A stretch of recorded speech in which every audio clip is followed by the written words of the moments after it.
So the reporting back on what really happened in the marine thematic working groups over a 2-year period of drafting specifications. And as Roger said, we had 2 specifications to draft, which was sea regions and ocean geographic features. Now, I'm going to assume that most people here probably had at least had a cursory read of the specifications and have a rough idea of what they're about. So this is a nice overview. I don't think there's any UML in here at all to just try and explain our intent, what we were trying to achieve with these specifications. So, first of all, question 1. How many sea regions and oceanographic features feature in a contemporary marine map? Interesting starting point. So you have something like this, which is a standard off-the-shelf sort of like marine map, lots of interesting stuff in there. How many of those are actually sea regions or ocean geographic features? Well, it's actually pretty much close to 0. In fact, when we did the analysis, only 0.37% of an off-the-shelf marine map contains sea regions, and actually there is no ocean geographic features in the marine map. 2 interesting things that come from that.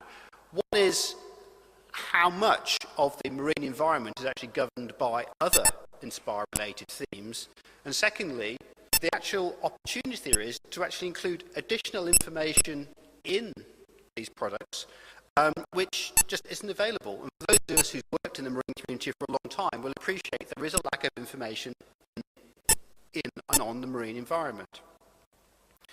So you've probably read the definitions and the Annex 3 specifications. I'm not going to sort of dwell on this, other than to highlight the separation that we made to really differentiate between what sea regions are and what oceanographic geographic features are. So let's have a little look at what we came up with the sea regions. This is the diagram actually you probably see in the hydrography specification, but I've extended it to show how that kind of links in with what we've got in the marine domain.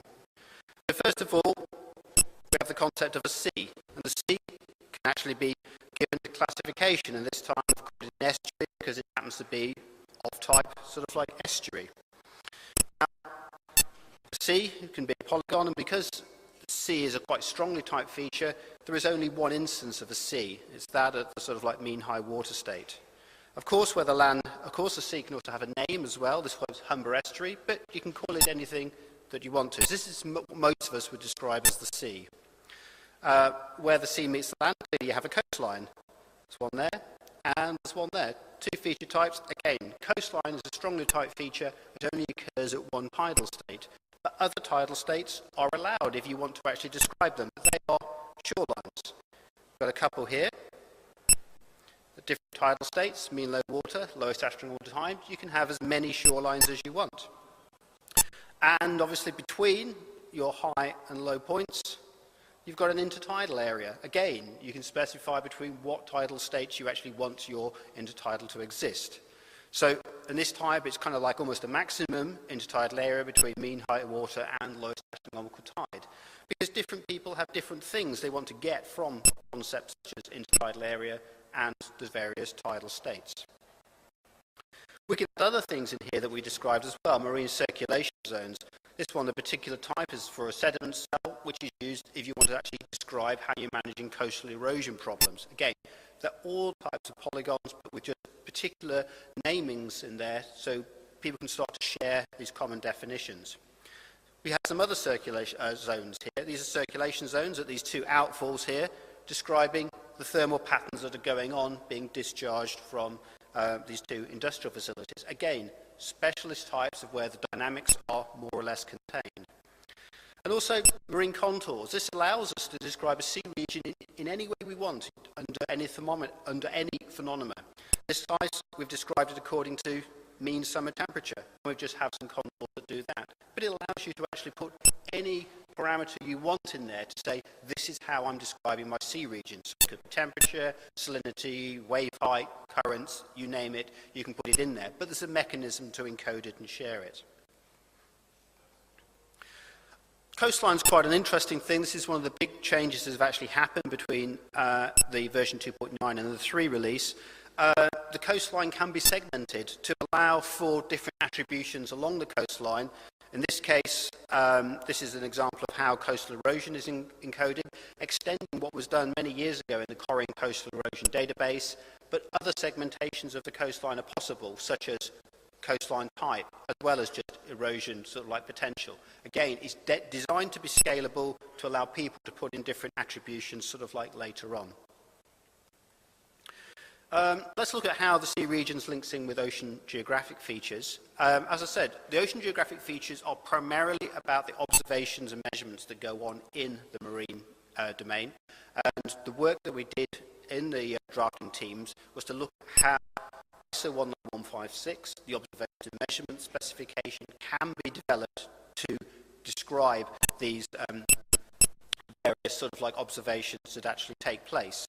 Now, what they look like is actually relatively sort of quite simple. There's a pointer here. Just here. Point observations, gridded type observations, grid series type observations. Just the locations of where the observation facilities have actually taken place.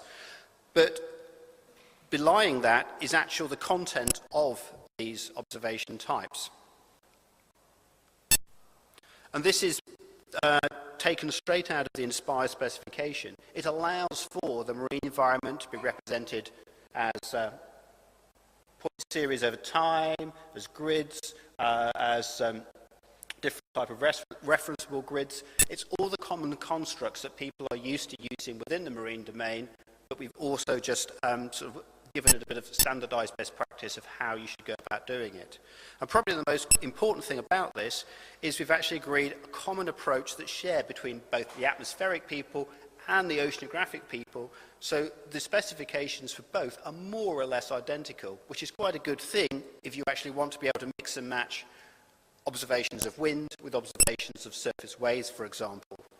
The other tie-in which you might hear about over the next coming days is how this links in with environmental monitoring facilities as well. So how you observe the environment and how the results you get back are actually shared in a common and consistent way.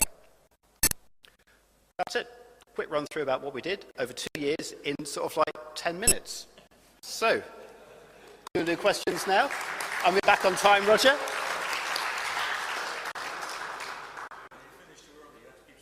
Do we have any questions? Since we have some time for media questions? No, Ron. Oh, sorry.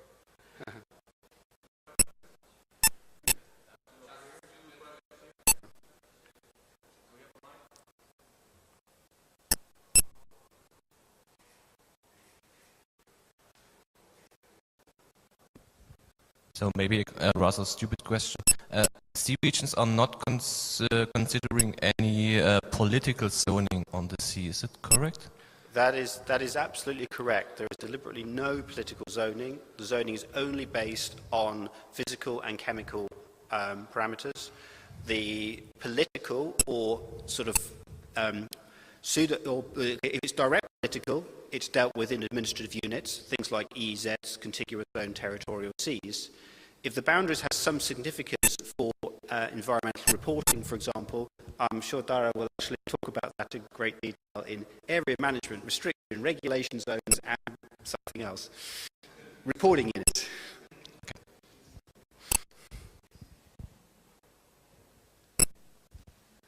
I would like to know when to expect the new version of specification to be published. I believe the implementing rules have actually just been submitted to member states and comments have actually come back from that. Then based on that there'll be either sort of changes to the implementing rules and then the technical specifications should actually follow soon afterwards. The current version 3s that are out there, there should not be much change based on those and would largely be enhancements and clarifications rather than significant changes.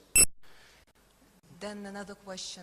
Yeah. In version 2, profiles of temperature or salinity or similar measurements were excluded. There was a sentence. Yes. That's now actually is allowable as a feature type, but I can't check whether we allowed that in oceanographic, geographic features. Don, we did. Yeah, we did in the end actually allow that as an optional type. So it's not a mandatory type, It's actually optional should you actually need to use it. Thank you very much.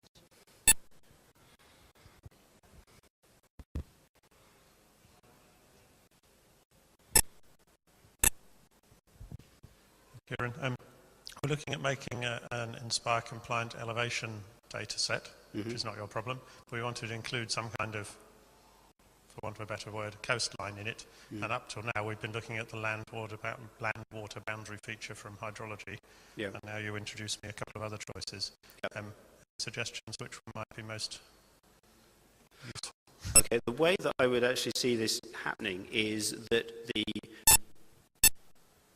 land-water boundary and the coastline should actually be consistent with one another.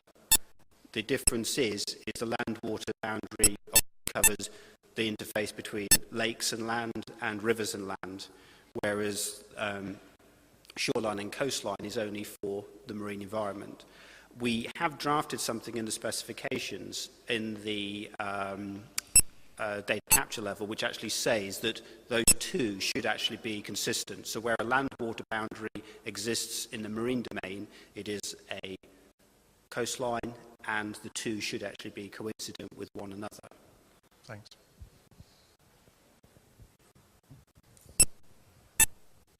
More? Okay.